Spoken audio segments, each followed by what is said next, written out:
They found a skeleton behind the church bell 46 years after the girl in the red dress disappeared. The only witness? An 82-year-old organist who'd been playing hymns over her grave the entire time. But what she finally confessed changed everything. Watch the full story to hear the truth. They tried to bury. They said it was just a freak accident. A bolt of rusted steel, giving way after decades of heat and hurricane. But those of us who stood below the bell tower that morning knew it was more than that. It was the sound that betrayed it first. Not the creak of metal, not the howl of wind, but a crack, like something brittle, something dry, splitting from the inside. When the old bell shifted and slammed against the eastern beam, the wood behind it splintered with a groan. And that was when the dust spilled down. Not just dust, not just rotten splinters, but the unmistakable stench of death. Stale and hidden too long.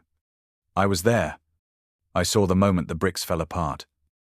The moment the world opened its mouth and spit out bones. A rib cage collapsed in on itself, yellow and brittle like dead straw. A femur, long and haunting, still wrapped in the remains of what might once have been a cotton skirt. Someone screamed. I think it was the new altar boy, Elijah, barely 14, whose voice cracked like that beam had. Father Matthews rushed in from the garden, dropping the watering can in a puddle near the hydrangeas. People gasped and crossed themselves. The paramedics came first, then the press. The sheriff taped off the tower with yellow lines like we were suddenly a crime scene on television. But none of them knew what we knew. None of them had been here in 1977. None of them heard the silence that followed that year. After the music stopped, and the girl in the red dress vanished from the youth choir, none of them had smelled that exact same sweet rot of fear. And none of them looked at the bones and whispered her name. Emily. Emily Harper. 16. Soprano. Missing since a Wednesday night in June. Presumed runaway. No leads. No closure. Until now, the sheriff's deputy found a necklace tucked beneath the debris. A small silver treble clef charm. Still clinging to the memory of someone who loved music. Someone who once sat beside me on the wooden bench during rehearsals, humming harmonies under her breath. The town went quiet after the body was confirmed. Female. Older folks stopped at the edge of the churchyard, staring up at the bell tower with a mixture of reverence and suspicion. Nobody said her name aloud. Not yet. As if saying it would open the door to everything else they had locked away. But for me, it wasn't silence. It was noise. Memory. Crashing down like bells. Her voice laughing in the back hallway. Her footsteps running up the spiral stairs she wasn't allowed to climb. Her sobs. Her screams. My silence. I thought I had buried it deep enough. 46 years is enough to convince yourself you were never there. That the things you saw weren't real. That the blood on the floorboards was just paint from the Christmas pageant. That the trembling hands you washed belonged to someone else. But bones remember. And walls listen. And one morning, when the storm is strong enough, when the lie has rotted through the mortar, it all comes tumbling out. Margaret Ellison. That's my name. 82 years old. Retired. Still playing the organ every Sunday. Though my fingers stiffen in winter, and I miss more notes than I hit. I was there that night, the night Emily disappeared. And I was there when they buried the truth beneath that bell. It wasn't me who killed her. But that doesn't mean I'm innocent. I thought confession was a thing for sinners and priests. But maybe it's for cowards too. Maybe it's time I played a different song. Because the bell tower is no longer silent. It speaks now. And what it's saying is my name. I was just the organist. That was what I told myself. What I told everyone. Every time someone asked about that summer or looked at me too long when the subject of Emily Harper came up, I was just the organist. I didn't run the church. I didn't make the rules. I didn't stand at the pulpit or take confessions. I played hymns. I practiced on Wednesday nights. I kept my head down. But when I close my eyes now, I realize that's a lie. I didn't keep my head down. I looked straight at it. I saw too much. And I turned away. St. Luke's Church was more than a building. It was a fortress of traditions, of rituals and secrets folded so tightly into the hymns that no one dared question them. And I, Margaret Ellison, was a loyal part of it all. I started playing there in 1958. I was 18, newly married. Freshly moved to Miami from a dusty Georgia town where people whispered about you if you wore red lipstick to service. The moment I touched the ivory keys of that Wurlitzer organ, I felt like I belonged. It was the only place I ever felt truly seen. Not as someone's daughter, someone's wife, but simply someone who made music. Father Alan Graves had just begun his tenure then. He was tall, handsome in the way old movie stars were, with a deep, commanding voice that wrapped around every word of scripture like velvet. People loved him. Women admired him. Men respected him. And children feared him. Though they never said it aloud, he had a way of looking through you when you spoke. Like he already knew your sins and was simply choosing whether or not to expose them. I saw it first in his eyes the day he caught young Mark Anthony stealing a soda from the church pantry. He didn't shout. He didn't punish. He simply placed his hand on the boy's shoulder and leaned in close, murmuring something no one else heard. Mark didn't return the next week, or the week after that. His mother said he decided to join a different parish, but she said it like someone who'd rehearsed the line too many times. I played organ every Sunday. Every wedding. Every funeral. My hands danced over notes while my eyes stayed low. I didn't ask why some of the girls stopped coming to choir. I didn't question why Father Graves always held his private youth mentorship sessions after hours in the basement. I didn't notice that Emily's skirt was torn the night she ran into the sacristy, clutching her stomach and crying so hard she couldn't speak. But that's not true either. I noticed. I saw the blood on her calf. I saw her eyes wild. Not with fear, but betrayal. And I did what I had done my whole life. I kept playing. I kept the music going so no one would hear her scream. It was the week before Easter. 1977. Emily Harper had been growing restless. She was different from the other girls. Smarter. Sharper. With a voice that could pierce stone. But it wasn't just her voice. It was the way she looked at people. Like she saw past their roles. Their masks. Like she knew the truth. They were too afraid to speak. That week, she told me she was going to speak to the bishop. That she had something Father Graves didn't want her to tell. That she was done being quiet. I remember the way she looked when she said it. Not angry. Calm. Resolved. Like someone who had finally decided to live out loud. I played the prelude that Sunday with shaky fingers. The sun streamed through the stained glass windows, casting red and gold across the pews. Father Graves gave a sermon about obedience and sin. About the wages of betrayal. He never said Emily's name. But I knew the sermon was for her. And she knew it too. That night, she didn't go home. Her mother called the church the next morning, asking if Emily had stayed late after choir practice. I said I hadn't seen her.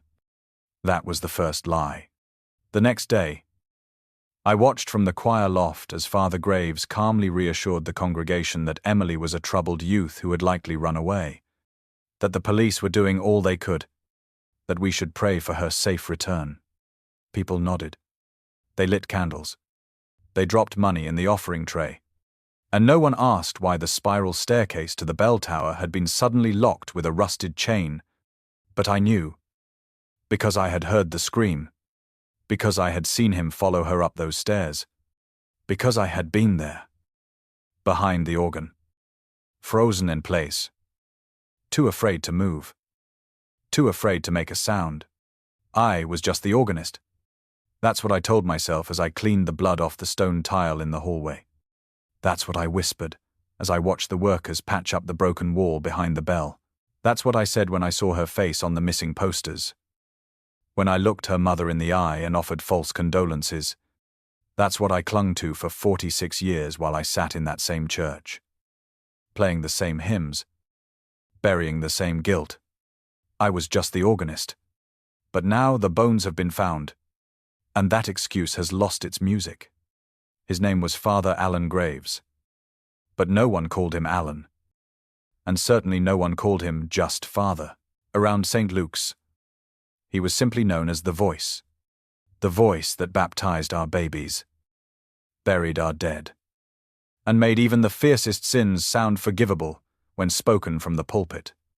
But behind that deep, velvet voice was a man who didn't just lead the church, he owned it. Not in title or paperwork, not in any legal way, but in presence, in power, in how every room stilled the moment he entered. It didn't matter that the diocese technically oversaw St. Luke's. It didn't matter that there were elders and boards and committees. When Father Graves wanted something, it happened. The rules bent around his will like heat warps would. I was 22 the first time I heard his full sermon. I remember my hands trembling on the organ keys. Not because of the cold Miami was hot even in October, but because of the way he looked up toward the rafters, as if speaking directly to God, and then looked down into our eyes as if he knew everything we were too afraid to admit. He wore his black cassock like a robe of authority, not humility. His silver cross glinted beneath the church lights, heavy and sharp like a dagger over his chest. When he spoke, no one blinked. When he paused, even the children held their breath. He preached about sin. Yes. But it wasn't the sin you confessed in dark booths, it was the sin of disobedience, of questioning authority, of women speaking when they ought to be silent. He told stories about Eve and Delilah and Jezebel, always with the same moral: silence is holy, and rebellion is death. At first, I didn't see it, or I chose not to. I was young and reverent, and raised to believe that men like Father Graves were chosen by God himself. But over the years, the cracks began to show. Girls in the youth choir who suddenly stopped coming. Mothers who moved away in the middle of the night. Whispers in the church hall that dried up the moment he walked past. I remember one summer evening, after a rehearsal, when I walked into the hallway behind the sacristy and saw him with a teenage girl. She was crying. His hand was on her shoulder. His voice was soft but laced with something cold. I stepped back before they saw me. I told myself it wasn't my business. But the way she flinched when he touched her, the memory of that still makes my stomach clench. He rarely raised his voice. He didn't have to. People feared him because he controlled the one thing they valued most, belonging. He decided who was worthy of forgiveness, who was fit for communion, who got to serve, who got to sing, who sat in the front row, and who was quietly asked to sit in the back until they reflected.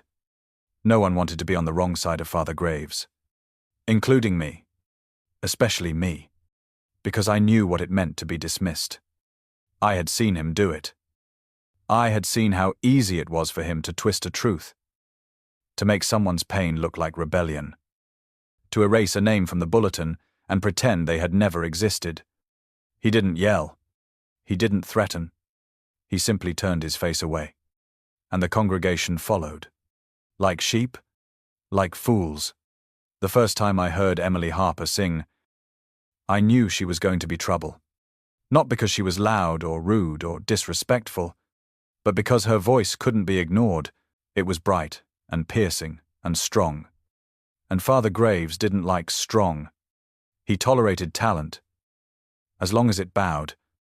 But Emily didn't bow. She questioned things. She asked why girls weren't allowed to read scripture aloud. She asked why the choir robes were the same ones used 20 years ago when the boys got new ones every other season. She asked what happened to the funds raised from the summer fair and why they weren't used for the music program. And most of all, she asked about the locked rooms in the church, the upstairs library that no one used, the basement hallway where the lights didn't work, the spiral staircase to the bell tower that hadn't been open in years. He called her curious, but not with admiration, with warning, like someone describing a fox near the hen house. I saw it in his eyes, his distaste for her fire. He didn't like being challenged. And Emily, without realizing it, had painted a target on her back with every brave word she spoke. One Wednesday evening after choir, she stayed late, said she wanted to speak to him. I watched her walk toward his office. Her red dress fluttered at her knees. Her ponytail bounced. She looked like a child, but carried herself like someone twice her age. That was the last time anyone saw her alive. The next morning, he told us she ran away, that she had been struggling, that we should pray for her. But there was no grief in his voice. No concern. Just the calm assurance of a man who had already rewritten the story in his head. He even offered to lead a vigil, a public display, so no one would suspect him. And they didn't. They believed him. Because why would he lie? He was the voice, the leader, the light. He stood above suspicion, above consequence, but not above the truth. And now, the bell tower has cracked. The bones have spoken. The light he wore like a crown has turned against him, revealing the shadow underneath. He owned the church, but he never owned our silence. Not anymore. Her name was Emily Harper, 16 years old. Alto turned soprano. The kind of girl who could memorize a hymn in one, listen and harmonize it in two. She had freckles across her nose that disappeared when she blushed. And she blushed often, not out of shame, but out of defiance, as if her blood refused to hide.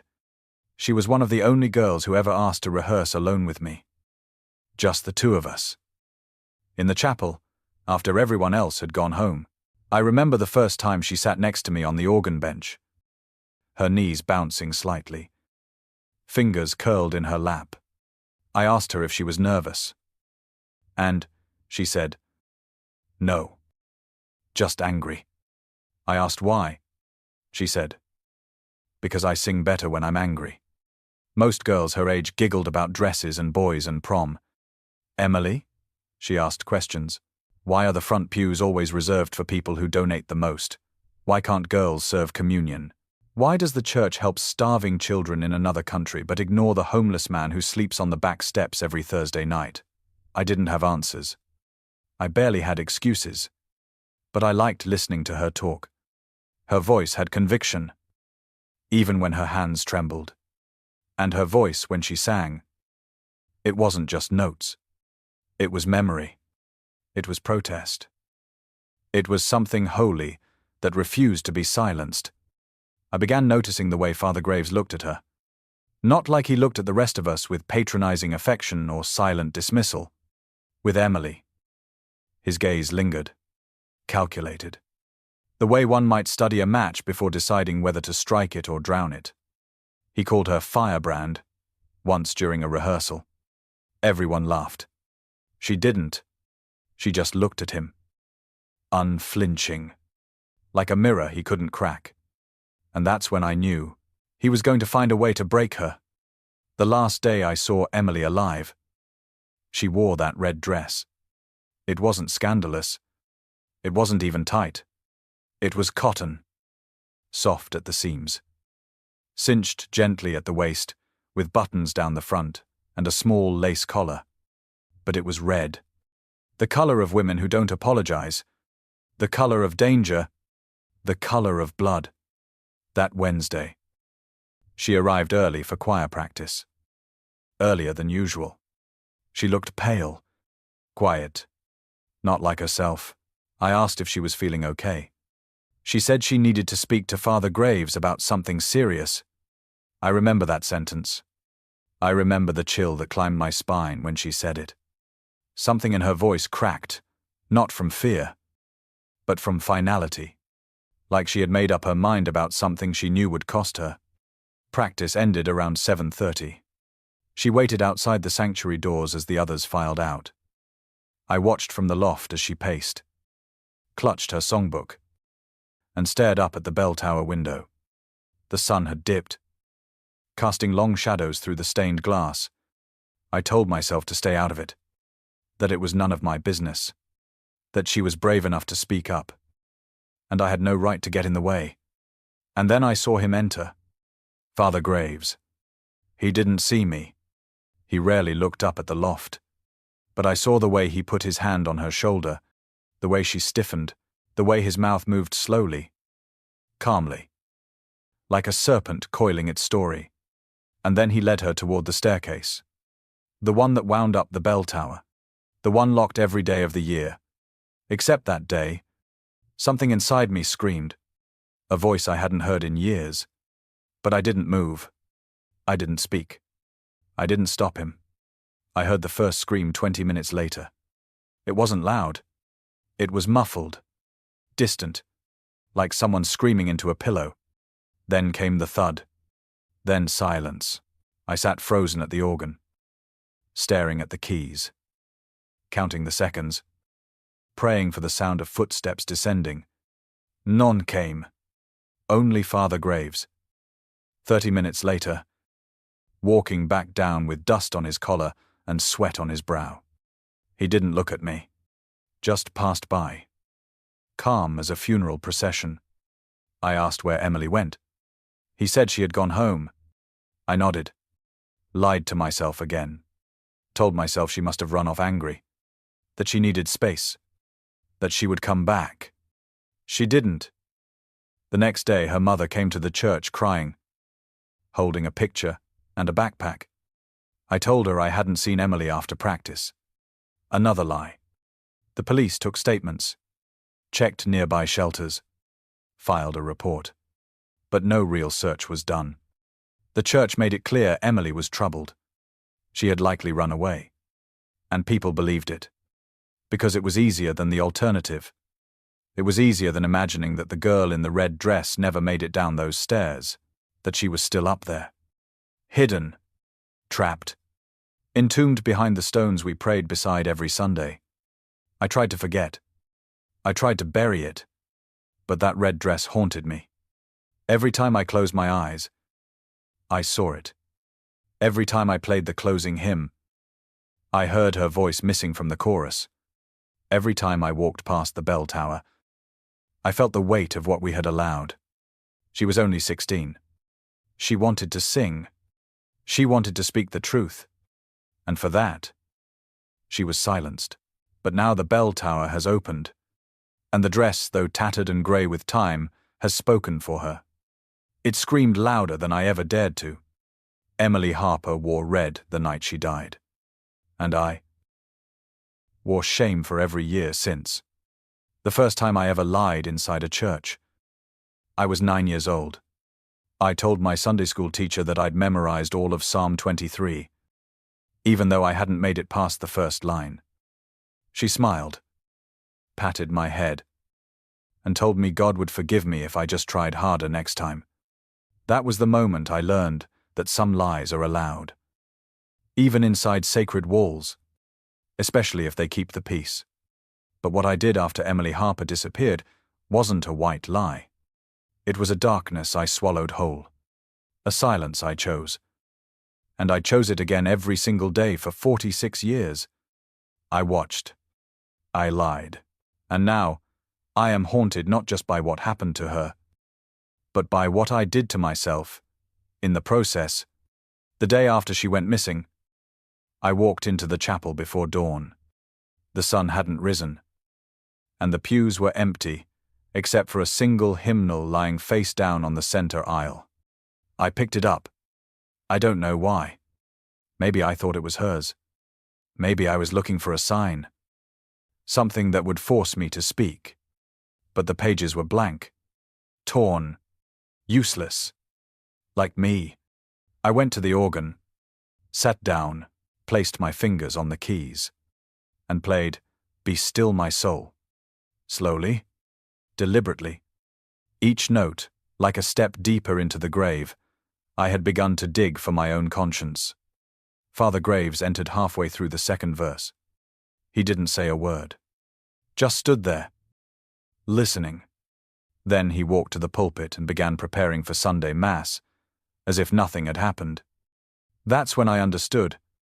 He wasn't afraid. He didn't need to be. Because he knew I wouldn't speak. Because I never had. When I was 17, a visiting deacon touched my thigh during a church picnic. I said nothing.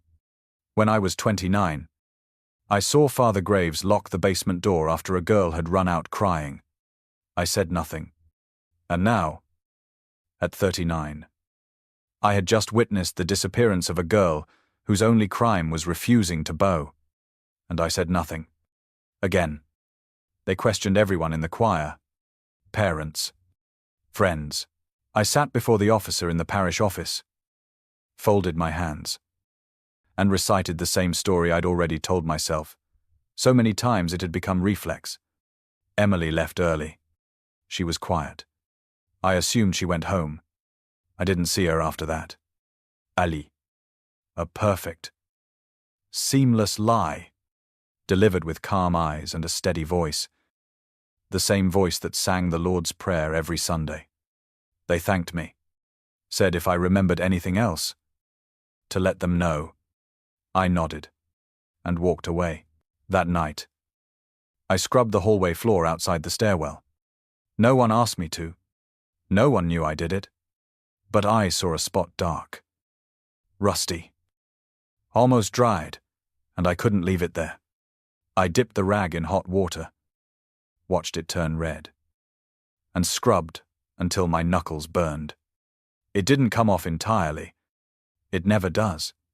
When the diocese declared the case closed, I wasn't surprised. They framed it as a tragedy, a runaway girl from a broken home. Lost in a big city. They offered counseling to the family. They organized a memorial service without a body. They lit candles and sang, "Amazing Grace." And I played. I played like my soul wasn't breaking. I played like the music could drown out the truth. I played because I didn't know what else to do. I told myself it wasn't my fault. I hadn't laid a hand on her.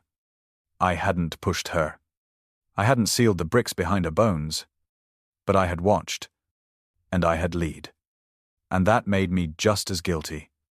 A few months later, I found her journal, hidden behind the last pew, where the wood splintered if you pressed hard enough. I don't know why I was even looking. Maybe I was cleaning. Maybe I was searching for her, still hoping she'd left a piece of herself behind. The journal was small, leather-bound, the clasp barely holding together. Inside were only a few pages. Scribbles, half-formed thoughts. But one entry made my hands go cold. He told me the church is sacred. He told me I was chosen. But what he did wasn't holy. I closed the book, buried it behind the hymnal shelf, and never spoke of it again. Until now. Because when the bones came spilling out of that wall, they brought her voice with them. And her voice is louder than my shame. I was just the organist. I said it so many times. It became armor. But it wasn't armor. It was a shroud. And I wore it like a coward. I watched. I lied. And I let a girl die alone in the dark because I was too afraid to be the light. The day they called off the search was the day I stopped believing the church cared about its children. 2 weeks. That's all they gave her. 2 weeks of half-hearted interviews, photocopied posters stapled crookedly to phone poles, and a few patrol cars circling the nearby parks. And then, like someone flipping a hymnal shut, they declared it over. The police officer assigned to the case, a young man named Travis Dole, stood at the pulpit during Sunday Mass and offered condolences. Not justice, not progress. Just Kate. Rehearsed sympathy. "We believe Miss Harper left of her own accord," he said. "There are no signs of foul play." I nearly laughed. No signs? There were signs all over that place. The blood I scrubbed. The chain suddenly locked across the stairwell door. The way Father Graves stood in the back of the sanctuary that morning, arms crossed, eyes closed, as if praying or calculating. Her mother, Diane Harper, sat 2 pews ahead of me, trembling. Her eyes were wide and red, but dry now, as though she'd cried every drop she had and still found no relief. She clutched a scarf in her lap. One Emily had worn often. It was blue, with little white birds. I remember because Emily left it behind the last time she sang. Diane didn't speak to anyone. Not after that Sunday. She stopped attending services, stopped calling the parish office, stopped opening her curtains. 1 year later to the day, she died. Heart failure, they said. But I knew. Grief had a way of turning the heart to stone. No one talked about her after that. No one mentioned Emily's name either. It became a kind of taboo, something cursed. The choir welcomed new girls. The pews filled with new faces.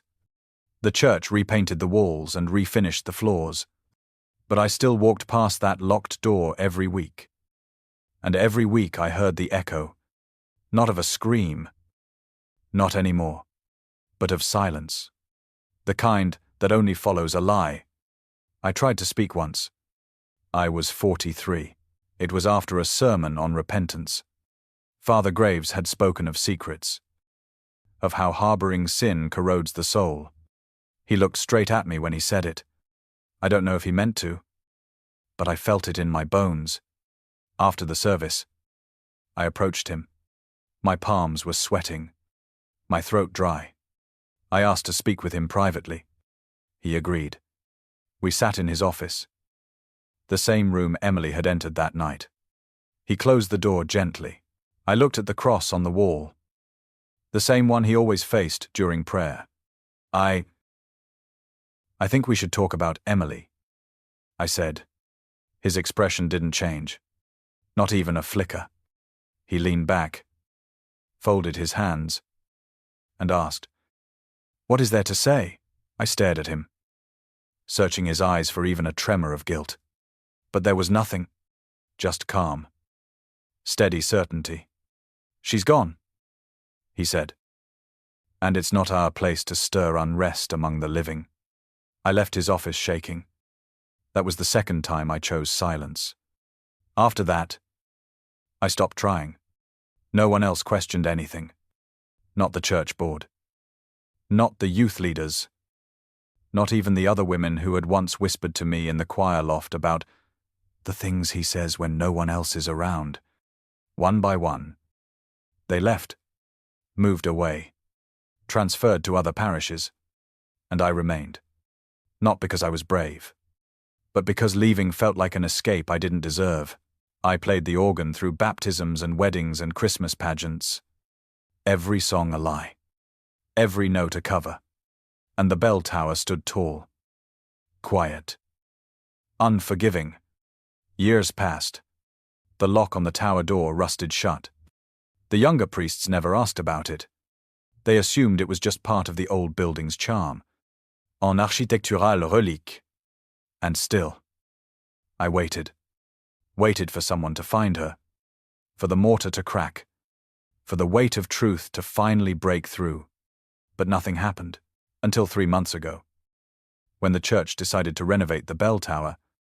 New support beams, updated access ladder, safety measures. They sent up a construction crew. And the moment that hammer struck the wall behind the bell, everything changed. Bones. Real. Human. Dried fabric. A silver necklace. A crushed treble clef charm. And silence no longer worked. Father Graves was long dead by then. Died in 2006. Buried with honors. The parish named the East Wing after him.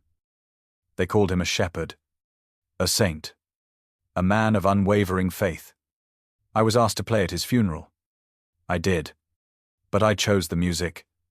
Not one hymn, Just a slow, mournful instrumental. And I didn't look at his casket. I watched the people, watched them weep, watched them lie to themselves the way I had. The investigation that followed the discovery of Emily's bones was brief. DNA confirmed her identity. No cause of death could be determined after so long. The diocese issued a statement of grief. They offered to pay for a proper burial. But no apology. No admission. No reckoning. A tragic loss. They said, "Our hearts go out to the community." But I knew better. Our hearts hadn't gone out. They had gone cold. And the girl who wore red and refused to be quiet had been buried twice, once by stone. And once by indifference. I kept waiting for someone else to say it. To name what we all knew.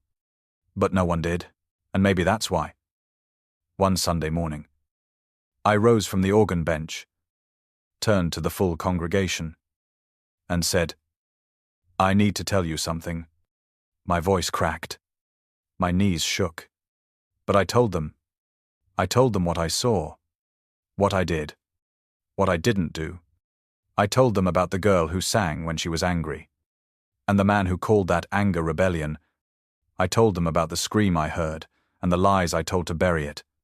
And the room went still. Not angry, not shocked, just still. Like everyone had been waiting, like they already knew. That was the beginning of the truth. And I was done pretending I wasn't part of the end. They didn't stone me. They didn't shout.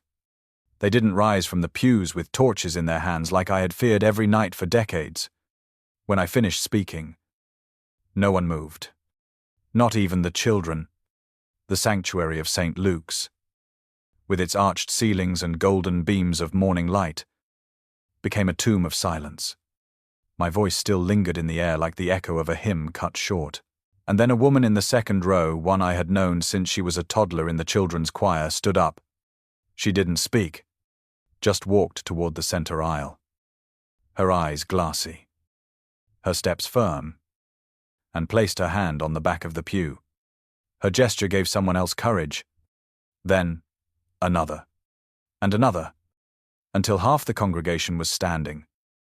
Not in anger, not in protest, but in acknowledgement of the truth, of the silence, of the years. Father Matthews, the young priest who had arrived just 3 years prior and had inherited all the rot that was buried beneath this sanctuary, walked toward me slowly. I thought he would ask me to step down. I thought he would tell me I had to leave, that I had defiled something sacred by unearthing what was meant to remain hidden, but he didn't. He simply placed his hand on my shoulder and whispered, "It's time." And I nodded. That afternoon, I walked through the doors of the Miami District Attorney's office and confessed everything, not just what I had done, but what I had failed to do. The Assistant District Attorney, a tired woman named Eleanor Blake, listened patiently as I recounted every memory, every sound, every second of that night in 1977. She didn't interrupt, didn't judge, just took notes. When I finished, she exhaled slowly and said, "This may not bring charges. The man is dead. The statute may be complicated. But your testimony matters." I told her I didn't come for punishment. I came for her name. Emily Harper. 16. Not a runaway. Not troubled. Not forgotten. A girl with a voice. A girl in a red dress. A girl who had been denied her ending. Word spread quickly. Newspapers wrote headlines. Church skeleton identified after 40 years. Organist breaks silence. The bell tower confession. I was called in to speak at the Diocesan Review Board. A row of stern-faced men and women sat in judgment, dressed in grey, hiding behind protocol. They asked me if I had ever reported Father Graves. I said no. They asked if I had ever suspected him of hurting others. I said yes. They asked why I waited. I looked at them. not with anger, but with truth.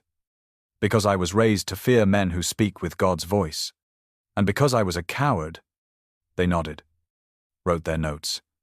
One woman young, maybe 30, blinked rapidly and looked away. I recognized the look. It was the look of someone who knew too well what silence cost. 3 weeks later, the diocese quietly removed the plaque, honoring Father Graves from the East Wing. The wing remained. But the words were gone. Scrubbed clean like the hallway floor I had once knelt over with shaking hands. They called it retiring the dedication. They never admitted why, but everyone knew. At Emily's burial, the sun was hot. Florida summers do not weep gently. The small plot at the edge of the St. Luke's cemetery had fresh grass, a white stone, and flowers that someone her mother's cousin, I think, had brought the night before. The stone was simple. It read, Emily Harper, 1961, 1977. She sang with truth. I stood beside her grave with my hands folded. Not in prayer, but in apology. Behind me, the entire choir stood silently. Most were new. Most had never known her. But they came anyway. And then a sound. One voice. Then two. Then harmony. They sang, Let all mortal flesh keep silence. A cappella. Bare. Raw. Holy. And for the first time in 46 years, I allowed myself to cry where others could see me. The next morning, I received a letter, handwritten, no return address, just a note that said, You were not the only one who knew, but you were the only one who stayed. I held that paper like a confession, like a blessing, like a sentence I didn't deserve. The truth didn't bring me peace. It brought weight, but it also brought gravity. Something to keep me from floating away into the lies I had built around my soul. I went back to the church that Sunday. Saturday at the organ. My hands trembled. The keys were colder than I remembered. But I played anyway. Slowly. Carefully. A song I hadn't touched since before she vanished. Abide with me. And as the notes filled the sanctuary, I saw the congregation listening not just with their ears, but with their hearts. No one sang. No one needed to. The music said what my words could not. Emily had come home. And so, in a way, had I.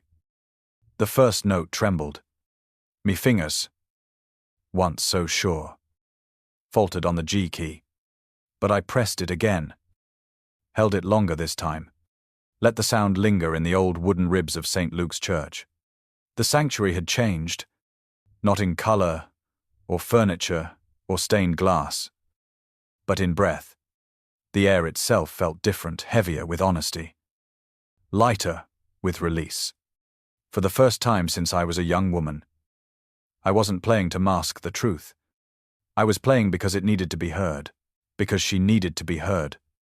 The funeral service for Emily Harper had passed, but its resonance remained. The townspeople didn't disappear after the headlines faded. They came back. They sat in the pews. Older now. Wiser. And maybe more willing to face the ugliness that had festered beneath the polished oak of our beloved church. Emily's name was now spoken aloud in St. Luke's, not as a warning, not as a footnote, but as a daughter, a sister, a voice. I had thought that after the confession, after the burial, after the investigation closed its file, and the diocese wiped away Graves's legacy with bureaucratic language, the story was over. But it wasn't. It had only just begun. Because justice is not a gavel. It is a breath returned. It is a name restored. It is a truth no longer buried. And forgiveness, it doesn't arrive with banners and songs. It tiptoes in on quiet feet. It surprises you in the grocery aisle when a woman you used to sing beside clasps your hand and whispers, "You were brave." It finds you when a teenager with a choir folder asks if you'll teach them how to read harmony in G. And it breaks you completely when Diane Harper's cousin walks up after service, tears in her eyes, and says, "She would have forgiven you." You know, I didn't believe her. I still don't know if I do. But I thanked her. I held her hand tightly. The way you do when you're holding on to something bigger than both of you. I started receiving letters after that. From women. From men. Some anonymous. Some signed in shaky cursive. They told me about the things they'd seen. About the times they'd stayed silent. About how my voice gave theirs permission to rise. They didn't absolve me. They joined me. We formed a circle of regret and reckoning. And from that circle grew something unexpected courage. One letter came from a girl named Haley, 16. In the current youth choir. She wrote, "I never met Emily. But I think about her every time I sing. I think about what she lost. And I sing louder now." I kept that one, tucked it into Emily's journal, which I had finally retrieved from behind the hymnal shelf where I hid it decades ago. I cleaned its leather cover, smoothed the warped pages. On the inside cover, I wrote, "You were never forgotten." It rests now in the new memorial library, the church built in Emily's name. A small corner room with sunlight that spills through stained glass birds, blue and white. Just like the scarf Diane once held in her lap. I visit often. Sometimes with students who want to learn. Sometimes alone. Sometimes to cry. Always to remember. And always to forgive a little more. Myself. Most of all, I stepped down as organist 3 weeks after the burial. It wasn't dramatic. There was no ceremony. Just me. A folded note on the bench. And a final hymn. "It is well with my soul." I played it slow. Each chord, deliberate. Heavy with the history of the woman I had been and the girl I had betrayed. When I lifted my hands from the keys, I didn't weep. I exhaled. And the silence that followed was not empty. It was full. Full of her. Full of them. Full of all the voices that had ever been lost inside this place. I walked out into the sunlight. Cane in hand. Knees aching. The air was warm, not humid, not choking, just warm. And as I reached the gate, I heard something behind me, laughter. Children. Running down the steps of the sanctuary, chasing each other across the lawn. Their robes billowed. Their sneakers thudded. And their joy was uncontained. I paused, watched, and smiled. They weren't afraid. Not anymore. Emily's death had once hollowed out this place. But her truth had filled it back in. And now, St. Luke's breathed again. It sang again. In voices stronger, braver. Because of her. Because of what she refused to stay silent about. And because someone finally had said her name out loud and never looked away. I do not ask to be remembered. I do not deserve statues or songs. But if you walk by the church someday and hear the bell toll in G, know that it rings not just for the hour, but for the girl in the red dress who would not be silenced, and for the old woman who finally found the strength to say, "I was wrong. I was weak. But I am not quiet anymore. I once believed music could heal anything. I told myself that as long as I kept playing, as long as the hymns filled the space between sorrow and silence, the broken things might hold together a little longer. But now I know the truth. Music does not cover pain. It carries it. Notes become memory. Chords become confessions. And silence? Silence is where the hardest truths echo. When I think of Emily Harper now, I don't see the final moment. I don't see the bricks or the bell or the blood that dried before anyone came looking. I see her walking down the aisle. Chin high.